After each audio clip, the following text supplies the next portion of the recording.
계속해서 기도에 대해서 말씀을 살펴보고 있습니다. 오늘 본문에 이렇게 말씀합니다. 엘리야는 우리와 성정이 같은 사람이다. 본성이 같다라는 겁니다. 우리처럼 때로 분노하기도 하고 낙심하기도 하고 슬퍼하기도 하고 그랬던 사람이 바로 엘리야였다라고 말씀을 하고 있습니다. 엘리야는 위대한 선지자죠. 예수님께서 변화산에서 봤던 사람 두 사람이 있는데 한 사람은 엘리야. 구약을 대표하는 율법의 대표자 모세, 선지자의 대표자 엘리야가 나옵니다. 그만큼 엘리야는 굉장히 위대했던 사람이었습니다. 그런데 엘리야도 오늘 말씀에 우리와 성정이 같은 사람이다 라고 말씀합니다. 실제로 엘리야는 이세벨이 자기를 죽이겠다고 했을 때에 낙심해서 죽기를 원했던 그런 사람이었습니다. 지금으로 말하자면 능력 있는 목회를 감당했던 큰 부의 목사님이 어느 날 죽고 싶은 마음이 들 정도로 두려움에 빠지게 된 그런 모습이다라고 볼 수가 있을 것이죠. 자, 그런 점을 생각한다면 엘리야는 우리와 같은 비슷한 우리가 다를 바 없는 그런 사람입니다. 그런데 엘리야의 남다른 점이 있었습니다. 엘리야는 우리와 같은 본성을 가진 사람이었지만 그는 우리와는 다르게 능력의 기도를 할 줄 아는 사람이었다는 겁니다. 능력의 기도를 할 줄 아는 사람이었다.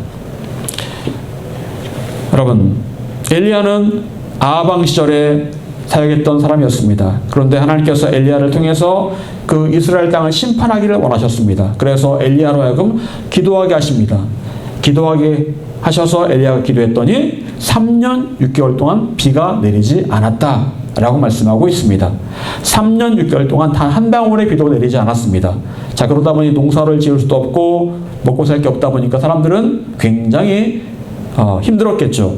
그리고 이 모든 일들을 통해서 하나님께서 하나님의 심판이라는 것을 분명하게 말씀하고 있습니다. 죄의 분명한 값을 치르는 것이다 라는 것들을 엘리야를 통해서 경고를 하신 겁니다.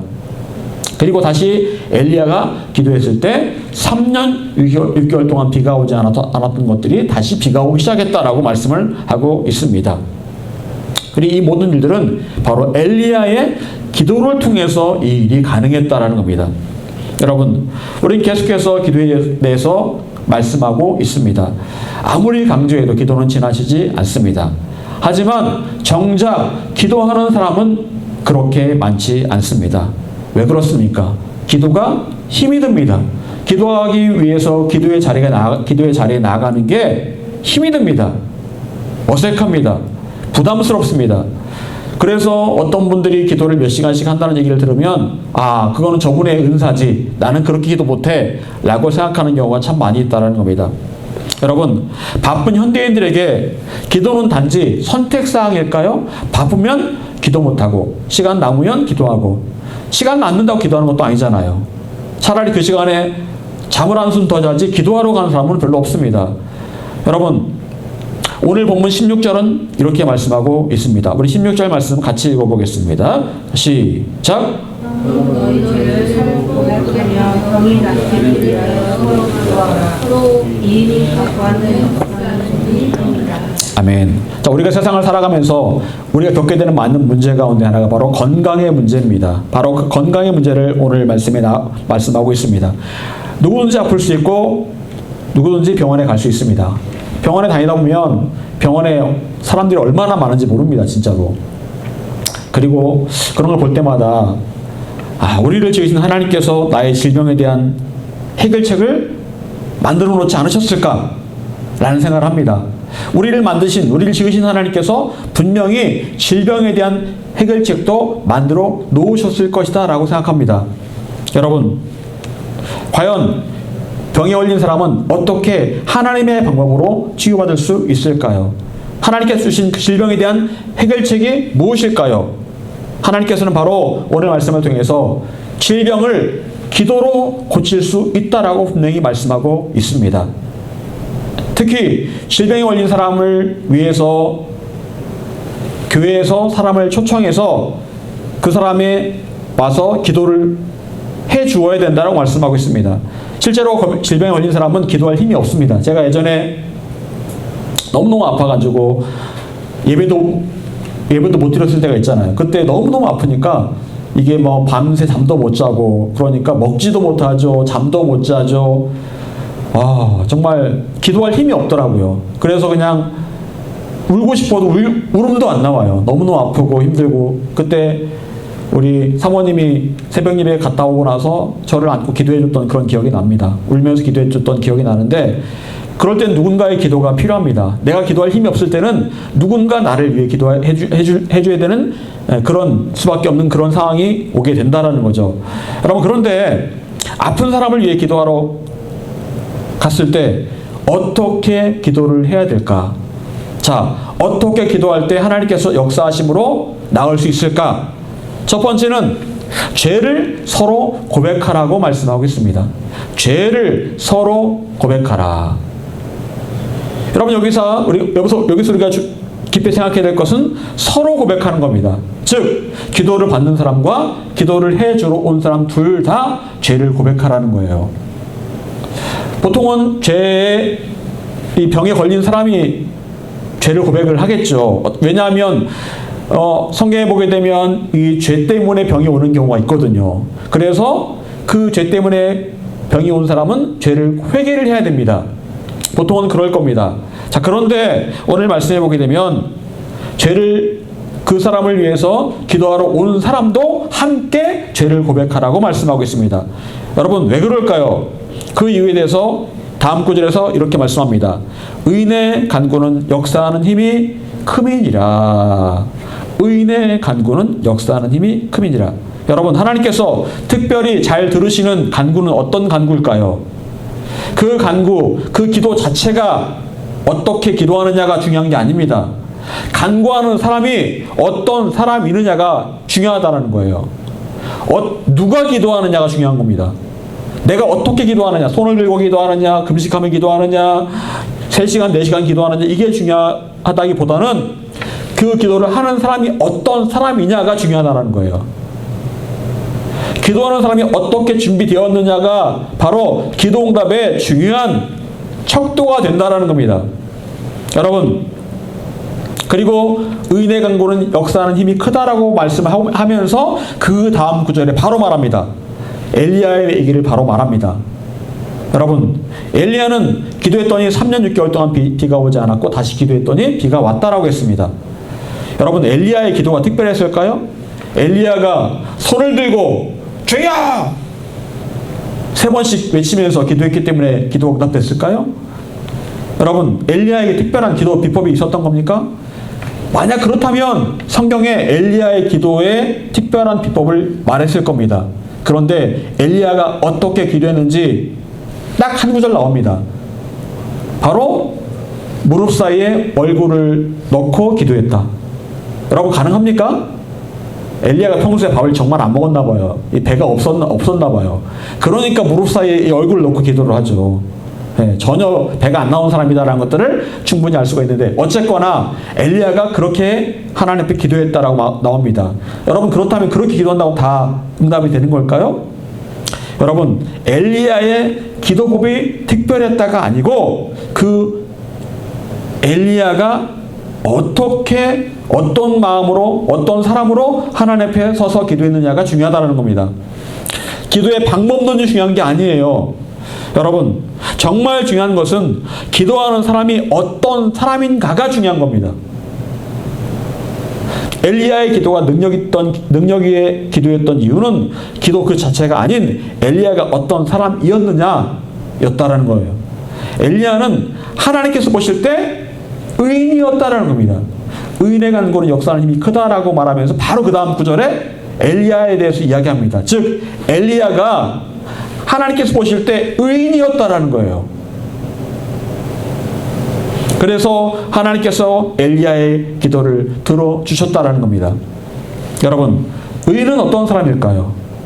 의인, 의로운 사람, 죄 짓지 않는 사람, 의인이겠죠. 여러분, 근데 성경은 말합니다.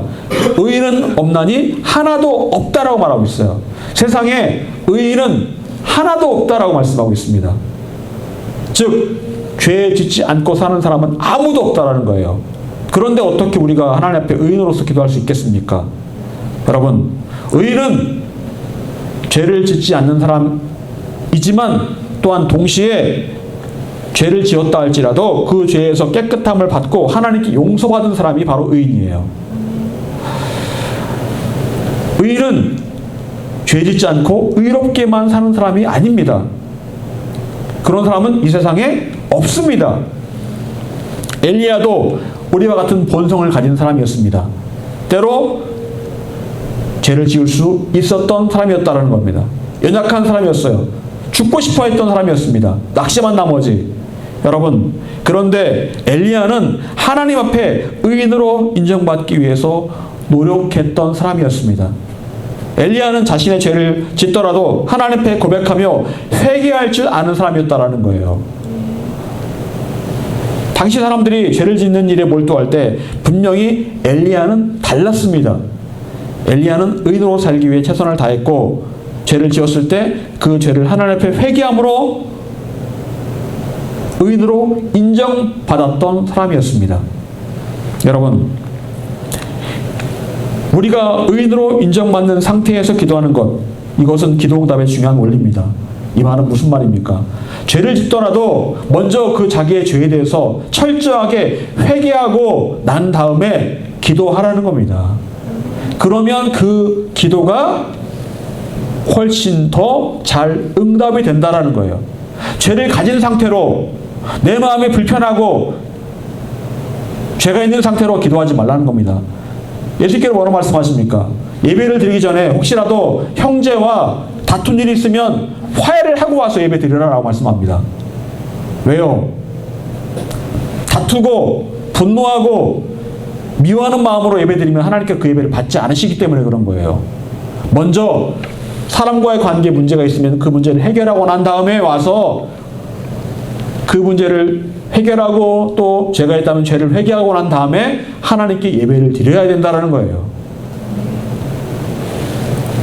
여러분, 따라서 우리는 늘 기도를 시작할 때 자신의 죄를 돌아보고 작은 죄라도 고백하며 회개를 해야 합니다. 그리고 하나님께서 나의 죄를 용서하심을 경험하고 난 다음에 내가 간구할 제목들을 기도를 하는 거예요. 그렇게 할 때 드디어 하나님께 기도하고 간구할 자격이 주어지게 되는 겁니다. 여러분, 그래서 병든 사람이 있을 때는 병든 사람과 함께 기도하는 사람도 자신을 돌아보며 죄를 고백하고 회개해야 합니다.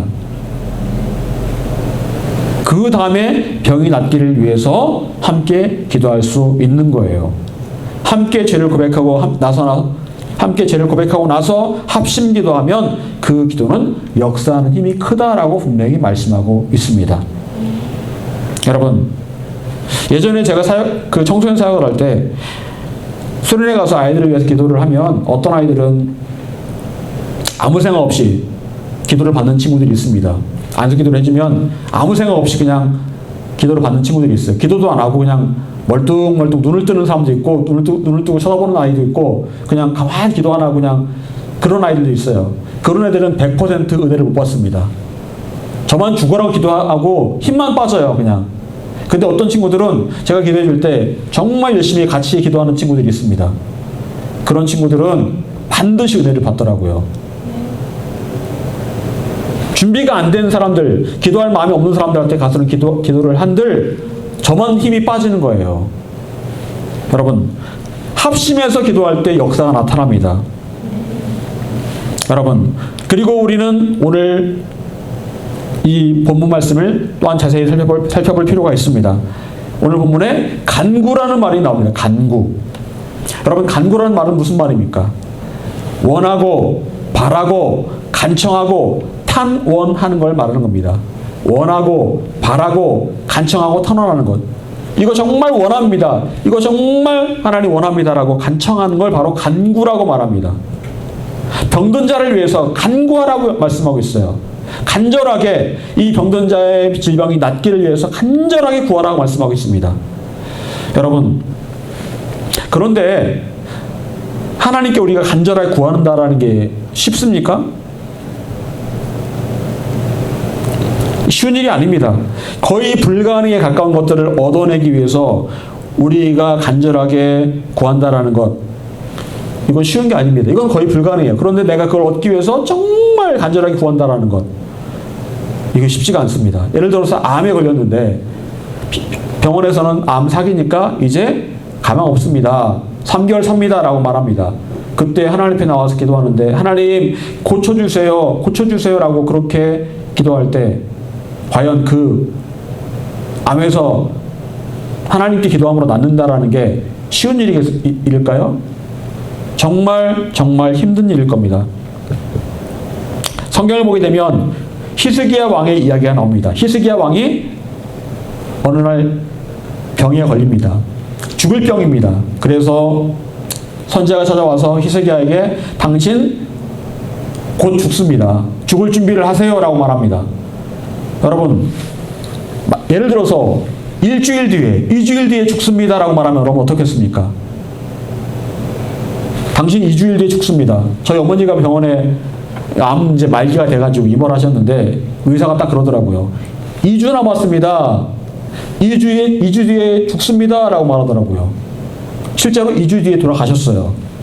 여러분, 근데 저희 어머니가 감지를 하신 것 같아요. 어머니가 직접 2주밖에 못 삽니다라고 말하진 않았는데 감지를 하신 것 같아요. 그러니까 근데 어머니가 이제 내가 얼마 못 살겠구나 이걸 감지하시니까 굉장히 두려움에 빠지시더라고요. 막 너무너무 두려워가지고 권사님인데도 막 두려워하시더라고요. 그래서 찬송가를 틀어드리고 예배를 드리니까 마음이 이제 점점 평온을 찾으셨는데 여러분 생각해 보십시오. 당신 죽습니다! 라고 말을 듣는다면 얼마나 힘들겠습니까? 제가 지난주 영상을 보는데 29살인가 먹은 그 한 자매예요. 신장암에 걸렸습니다. 신장암이 몸이 안 좋아서 그래가지고 병원에 갔더니 신장암 사기래요. 그래가지고 22년도에 발병했는데 이제 한 3년 살고 4주 전에 영상을 보니까 호스피스 병동에 들어갔대요. 이제 29살밖에 안 먹었는데 호스피스 병동에 들어갔어요. 여러분, 호스피스 병동에 들어가면 거기는 어떤 데입니까? 죽을 준비를 하는 곳이에요. 죽을 준비를 하는 곳입니다. 최대한 본인이 엄마한테 걱정 안 끼치려고 웃으면서 괜찮아 말을 하는데 이 영상에 보니까 얼굴은 안 나오는데 몸이 다 말라가지고 그냥 가죽만 남았고 뼈밖에 안 남았어요. 29살 먹은 자매인데 너무 불쌍하더라고요. 너무 안타깝고 꼭 예수 믿으면 좋겠는데 예수님은 안 믿는 것 같더라고요. 여러분, 히스기야 왕이 그런 상황이었습니다. 그런데 이 히스기야가 자기의 운명을 바꾸기로 결심합니다. 내가 더 살아야 될 이유가 있다고 생각합니다. 그래서 그 상황에서 여러분 죽을 상황이니까 얼마나 몸이 아프겠습니까? 힘이 없겠습니까? 밥도 못 먹겠죠. 그런데 히스기야가 하나님께 기도를 드립니다. 하나님, 저 살고 싶습니다. 저 살려주세요. 죽을 힘을 다해서 죽기 아니면 까무라치기라는 그런 마음으로 그렇게 기도합니다. 그리고 그렇게 기도했을 때 하나님께서 히스기야에게 15년의 삶을 더 허락해 주십니다. 분명한 기도 응답을 주십니다. 그래서 히스기야가 15년을 더 살게 되었다. 여러분, 히스기야의 그 기도가 바로 진짜 간구입니다. 죽기를 각오하고 간절하게 구하는 그 기도, 바로 진짜 간구입니다. 간구는요, 정말 간절하게 자신의 문제를 아뢰며 하나님께 간청하는 겁니다. 하나님께서 우리에게 좋은 것을 주시는 좋으신 아버지 하나님이십니다. 악한 자들도 자녀에게는 좋은 걸 줍니다. 하물며 하늘 아버지께서 우리에게 어찌 좋은 것을 주시지 않겠습니까? 좋은 것을 주겠다라는 것은 하나님의 약속이에요. 그리고 그 좋은 것을 얻기 위해서 간구하는 것, 간절하게 구하는 것은 필연적으로 힘이 들 수밖에 없습니다. 히스기야가 살려달라고 기도할 때 얼마나 애같하게 그렇게 기도했겠습니까? 내가 오늘 밤 죽으면 죽으리라 라는 마음을 가지고 기도했을 겁니다. 온몸에 그 병든 몸으로 기도했을 때 땀에 쩔었을 겁니다. 그래도 히스기야는 믿자의 본전이다라는 마음으로 죽을 각오를 하면서 기도했습니다. 그랬더니 하나님의 마음이 움직였어요. 여러분, 많은 사람들은 기도하는 것 대신에 내가 인간적으로 어떤 일을 하려고 합니다. 기도 대신에 내가 뭔가를 시도를 합니다. 머릿속으로 궁리하고 계획합니다. 그렇게 해서 그걸 한번 해보려고 해요. 하다 안 되면 그제서야 하나님 앞에 요청을 합니다. 하나님 좀 도와주시면 좋겠습니다. 하지만 그렇다고 해서 하나님 앞에 죽기 살고를 기도하는 것도 아니에요. 그냥 적당히 하다 안 되니까 그냥 하나님 이것도 좀 안 되고 저것도 안 되는데 하나님 좀 해주시면 안 될까요? 여러분, 우리 앞에 많은 문제들이 있는데 그 문제들을 나의 힘만으로 해결할 수 있습니까? 나의 힘만으로 해결할 수 있어요? 그럴 수가 없습니다. 그 많은 문제들을 그런데 우리가 하나님께 드리면 하나님께서는 확실하게 해결해 주실 수가 있습니다. 문제는 우리가 간구하지 않기 때문에 그래요. 피를 토하는 심정으로 히스기야처럼 죽기 살고로 기도하지 않기 때문에 그런 거예요. 간구한다는 거 정말 힘들더라고요. 저도 몸이 아프니까 기도를 하잖아요. 근데 간구한다라는 게, 간절히 구한다라는 게 정말 힘듭니다. 힘들어요. 내 온몸의 힘을 다 짜내듯이 그렇게 기도를 해야 되는데 힘듭니다. 여러분, 예전에 간구할 때 생각해보면 얼마나 제가 소리를 질렀는지 창자가 끊어질 것 같은 그런 느낌이 들 정도로 그렇게 기도했던 적이 있었는데 다시 그렇게 기도하려니까 너무 힘들더라고요. 여러분, 우리는 인간적인 계획들을 내려놓고 하나님의 도우심을 구해야 됩니다. 그런데 그게 가장 확실한 방법임에도 우리가 그 일을 하지 않고 있다는 게 문제라는 거죠. 여러분, 여러분의 문제에 대해서 여러분의 그 간구로 여러분 일하시기 바랍니다. 여러분이 간구로 일하신다면 그 간구를 들으신 하나님께서 이제 초자연적으로 역사하실 겁니다. 여러분이 해야 될 일은 간구예요. 기도를 통해서 땀 흘린다면, 땀 흘려 하나님께 간구한다면 그 땀의 대가가 반드시 따라오게 되어 있습니다. 여러분의 땀 흘린 기도가 하나님을 움직이게 될 것입니다. 여러분, 그렇다면 우리가 땀 흘려 간구할 수 있는 힘은 어디에서 오는 것일까요? 내가 그렇게 땀방울이 핏방울 되듯이 그렇게 기도할 수 있는 힘이 어디에서 오는 것일까요? 여러분, 그건 바로 우리의 필요에서 오는 거예요. 필요에서 오는 겁니다. 필요. 나 욕심이 아니라 필요를 가지고 기도를 하는 겁니다. 필요를 가지고. 무슨 말인지 이해 가세요? 여러분, 우리 예수님께서는 우리에게 일용할 양식을 달라고 그렇게 기도하라고 말씀하십니다. 하루하루 먹을 양식을 기도하라고 말씀하세요. 여러분, 일용할 양식이 없다면 하루하루 끼니 때우는 게 힘들 겁니다. 그런데 우리가 일용할 양식을 구한다면 주님께서 일용할 양식을 예비하셨다가 우리에게 주신다라고 말씀하세요. 일용할 양식은 우리에게 필요입니다. 필요. 그건 욕심이 아니에요. 필요입니다. 다윗은 여호와는 나의 목자시니 내게 부족함이 없으리로다 라고 고백합니다. 부족함이 없다. 다윗의 모든 필요가 채워진 거예요. 배가 고프면 배고픔을 해결해 주시고, 옷이 필요하면 옷을 주시고, 안전함이 필요하면 안전함을 주시고, 하나님께서 모든 필요를 다윗에게 채워주셨던 겁니다. 실제로 다윗은 한 번도 상하지 않고 다치지 않고 그렇게 살아갈 수가 있었습니다. 그리고 무사히 왕이 될 수 있었어요. 여러분, 어떻게 그런 일이 가능했습니까?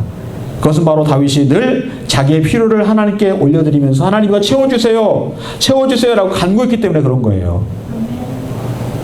여러분, 우리를 간절하게 하고 정말 땀이 나도록 간구하도록 하는 힘은 바로 나의 필요입니다. 병에 걸린 사람은 자신을 고쳐줄 분이 하나님밖에 없다고 생각할 때 정말 누구보다 간절하게 하나님께 필요를 따라서 간구할 겁니다. 죽을 병에 걸린 히스기야에게 그 병을 고쳐줄 분은 하나님밖에는 없었습니다.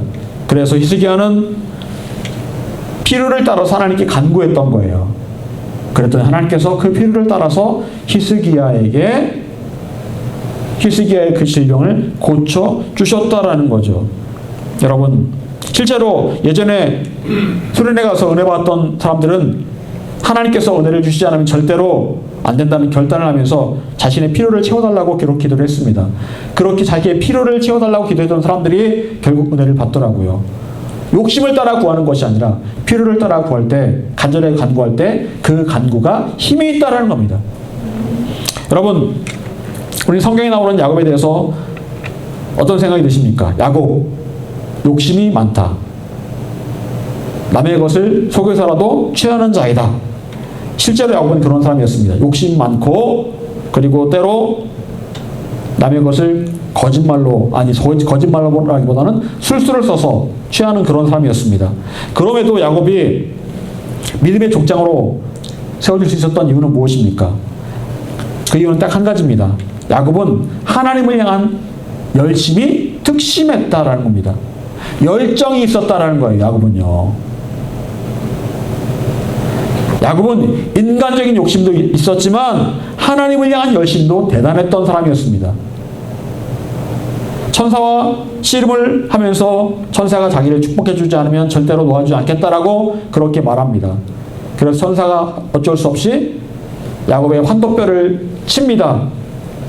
그리고 야곱을 축복해주고 떠납니다.